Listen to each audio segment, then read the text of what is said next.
కేసీఆర్ పిటిషన్పై నేడు విచారణ. సుప్రీంకోర్టు త్రిసభ్య ధర్మాసనం ముందు వాదనలు వినిపించనున్న సిద్ధార్థ లుద్రా.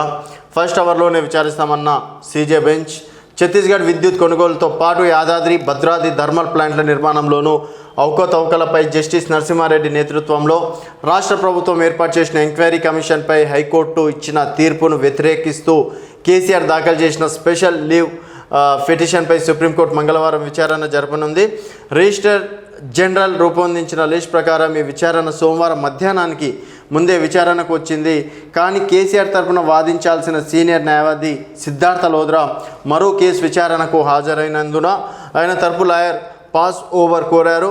ఆ ప్రకారం మధ్యాహ్నం భోజన విరామం తర్వాత విచారణకు వచ్చింది. కానీ అప్పటికీ కోర్టు సమయం ముగిసిపోవడంతో మంగళవారం విచారిస్తామని చీఫ్ జస్టిస్ డివై చంద్రచూడ్ నేతృత్వంలో త్రిసభ్య ధర్మాసనం పేర్కొని వాయిదా వేసింది. ఆ ప్రకారం మంగళవారం రెండో కేసుగా ఈ పిటిషన్ విచారణను టేకప్ చేయనున్నది. కమిషన్ ఏర్పాటును వ్యతిరేకించడమే కాకుండా విచారణకు రావాల్సిన దానికి హెడ్గా ఉన్న జస్టిస్ నరసింహారెడ్డి జారీ చేసిన నోటీసులు సవాల్ చేస్తూ కేసీఆర్ గత నెలల్లో హైకోర్టులో పిటిషన్ దాఖలు చేశారు. ఎంక్వైరీ కమిషన్ హెడ్ బాధ్యతల నుంచి జస్టిస్ నరసింహారెడ్డి స్వచ్ఛందంగా తప్పుకోవాలని ఆయనకు రాసిన 12 పేజీల్లో లేఖలో పేర్కొన్నారు.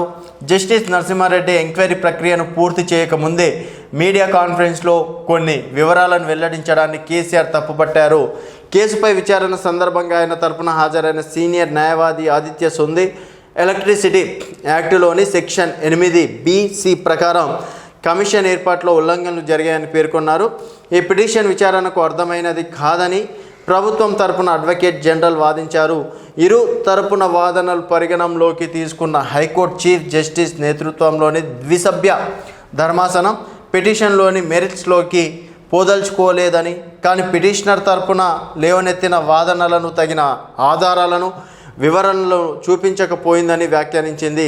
ఎంక్వైరీ కమిషన్ ఏర్పాటులో రాష్ట్ర ప్రభుత్వం ఎలాంటి ఉల్లంఘనలకు పాల్పడలేదని జస్టిస్ నరసింహారెడ్డి ఇచ్చిన నోటీస్ విషయంలోనూ నిబంధనల ఉల్లంఘన జరగలేదని స్పష్టం చేసింది. జస్టిస్ నరసింహారెడ్డి జారీ చేసిన నోటీస్పై స్టే విధించలేమని పేర్కొని హాజరు కావడానికి అభ్యంతరం ఎందుకని వ్యాఖ్యానించి ఉత్తర్వులు ఇచ్చింది. సో మొత్తానికి మరి జస్టిస్ నరసింహారెడ్డి ఉత్తర్వుల ప్రకారం కేసీఆర్ గారు అయితే అసలు ఆ కమిటీనే వేస్ట్, దయచేసి మీరు తప్పుకోండి అని చెప్పేసి డైరెక్ట్గా మాట్లాడడం అనేది జరిగింది. సో దానిపైన ఇప్పుడు ప్రస్తుతం సుప్రీంకోర్టులో విచారణ నడుస్తుంది. ఒకవేళ దోషిగా తేలితే కేసీఆర్ అరెస్ట్ అయ్యే అవకాశాలు కూడా ఉన్నాయని చెప్పేసి కూడా సందర్భంగా చెప్పుకోవచ్చు.